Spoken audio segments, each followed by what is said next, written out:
Hello everyone and welcome to the first episode of this comprehensive guide series aiming to give you full insight and guidance to this amazing game called 킹스레이드.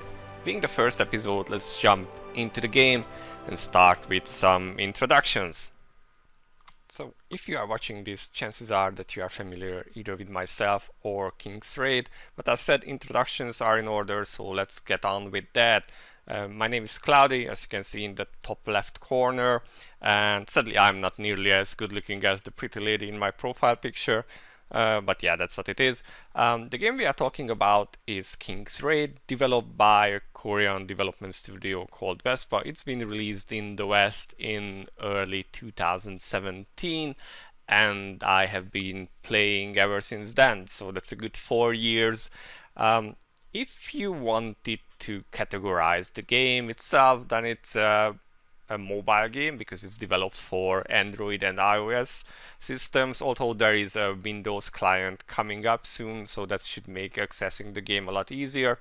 And type-wise, it's a sort of fantasy gacha game. I do say gacha, but in reality it is quite different from all the other gacha games that I have encountered so far. And every now and then I do try different games just to see how they are, but somehow they never stick and I still keep playing 킹스레이드 although all this time has passed. So let's get into the details why exactly it is 킹스레이드 and not some other game.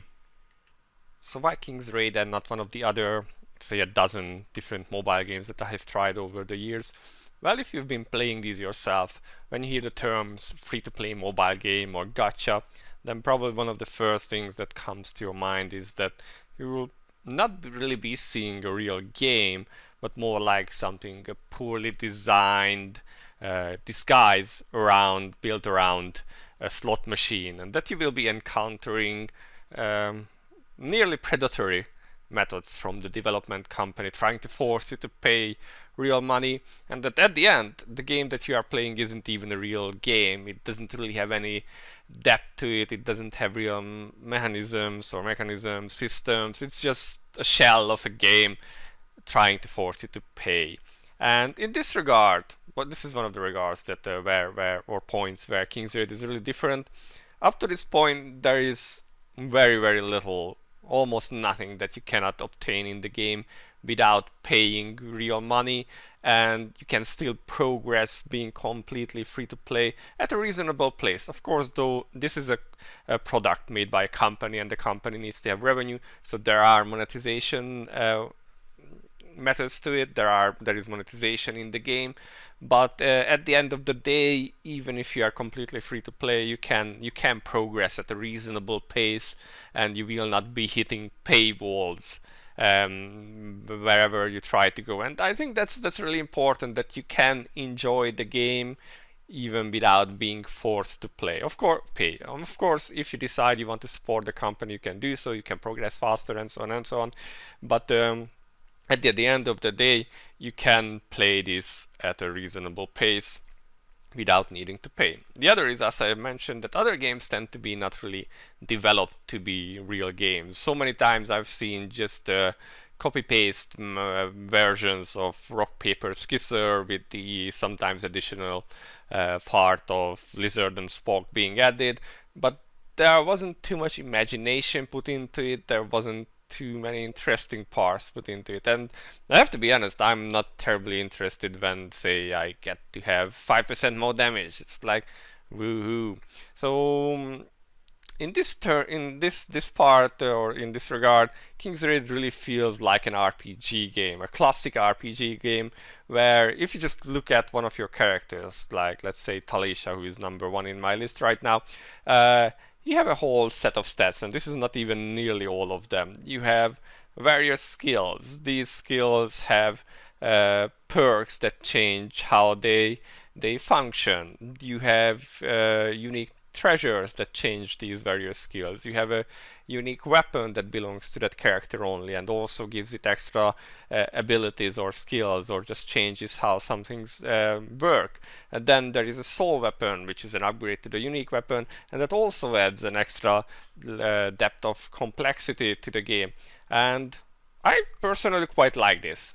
Also, One of the reasons why I really started to make videos about the game is because not only does it have depth and complexity, it can be quite sometimes dauntingly complex. So when you are a newer player or there is a new content rolled out for the game, it's easy to run into issues like not knowing what to build or how to build a certain character, or how to prepare your team for a certain fight, or just how to do a boss battle, because there are several different type of boss battles. It's not just auto battling all day where you send your team and they just get whatever they get and you are like sleeping meanwhile. This game you actually sometimes have to play, and well, to me that's a benefit. Who would have thought that I like playing my game sometimes? So yeah, these are really the reasons why I stuck with 킹스레이드 over 4 years now, and then dropped pretty much every other mobile game that I have tried,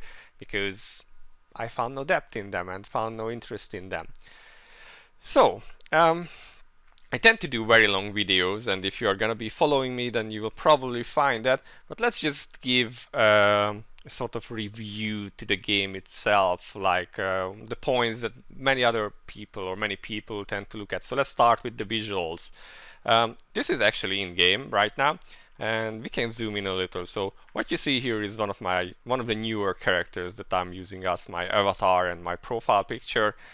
Simply because I like her looks. And what you see here is what you see during the battles too. So it's not like you have some super nice looks here, and then when you go to the game itself, then you see a completely different character that's not even resembling what you were sold, you know. But these are the 3D models that you can actually see in the game. I think the drawing is quite beautiful. The art is quite nice. In many other games I've seen that there was zero animation, or they did this fake animation that when they wanted to make movement, then they would just shake the character. Maybe that's like what they teach in cheap animation 101, that if you want to have the impression of movement, then just shake the character. 킹스레이드 is not like that. There is real animation in the game, real nice characters, as you can see, and yeah, they have this swaying movement that you can often see, but they, especially even in cutscenes and during the battles, you can see them move around properly. I really do like the visuals of the game and the characters themselves. So as for me, that's a pretty good point. And also with season 2 coming, that brings big improvements to the game. The developer Vespa has promised that they will be improving on the looks. So actually it will look quite a bit better than now, at least that's what they are saying, but I don't have any insider info, sadly.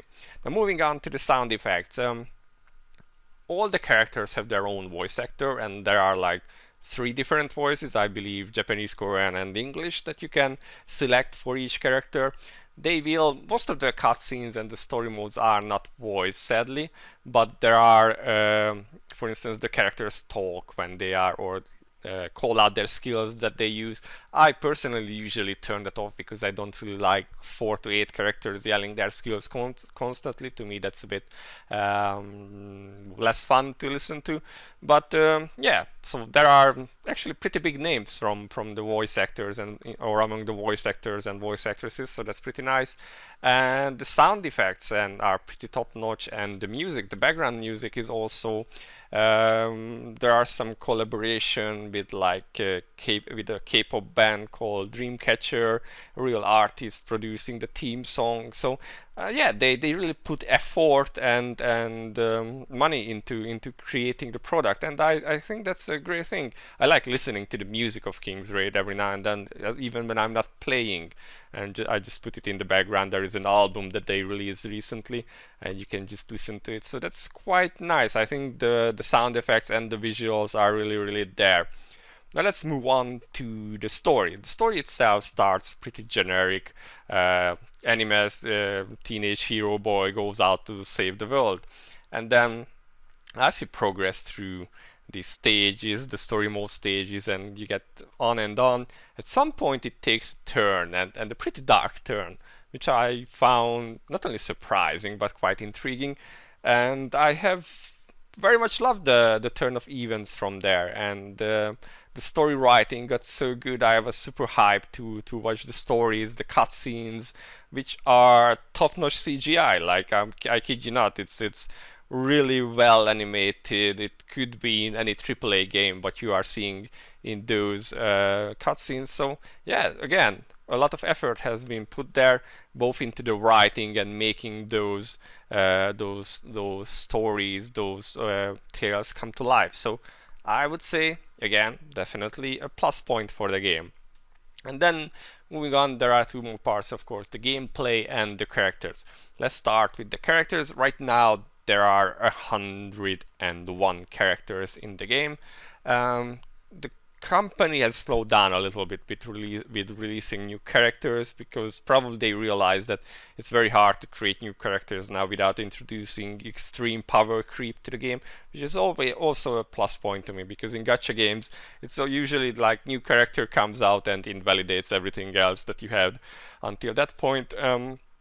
This is not the case in 킹스레이드. Again, there are of course new characters coming, and sometimes they do replace existing ones, but the company is also trying to put effort into balancing the existing characters and making them useful even after others have been released. So again, plus points for that. Speaking of that, the characters themselves follow the classic RPG setting of tank, damage dealer or DPS, and healer or support. So these are the three main roles that you can have, but there is a lot of mixing and matching that you can do in your team setups, which again adds a lot of complexity and depth to the game. And finally, the gameplay. Well, there are so many different modes in the game, from the classic story mode to world bosses where you fight giant bosses. This is a boss and this is like you. For top scores worldwide, there are different arena battles where you can fight other players in real time. Again, real time, real PvP, where you use your skills and it's not just an auto battle that shows you who won or who lost. There are trials that are a bit tougher, boss monsters that let you gain materials that you need, challenge raids with different farming raids, boss fights that give you materials, and on, guild battles, guild PvP battles, guild PvE contests, guild raids which are for materials. There are so many different gameplays. Actually, sometimes it's a bit too much, not gonna lie to you. Sometimes the game can be more than just a bit time consuming, and that's a bit of a concern. But I think if you like playing RPG games and these kind of games, then you will definitely find fun with it. And yeah, so summing it up, I really like the looks, the sounds, the story, the characters, and the gameplay, and probably that's the reason why I stuck with it. Not to mention that even though it's free to play, it's not predatory in its nature, and I give big kudos to the company for their effort in keeping it so. Let's hope it stays that way. Alright, and that said, I do tend to make very long videos, so I'm gonna wrap this one up here. This was just an introduction to the series, where I will try to go through the entirety of the game and show you how exactly to build your account, build your teams to be successful in the game. So if you feel like it, then follow me in this series. I'll see you in the next episode. Until then, this has been Cloudie. See you then. Bye bye.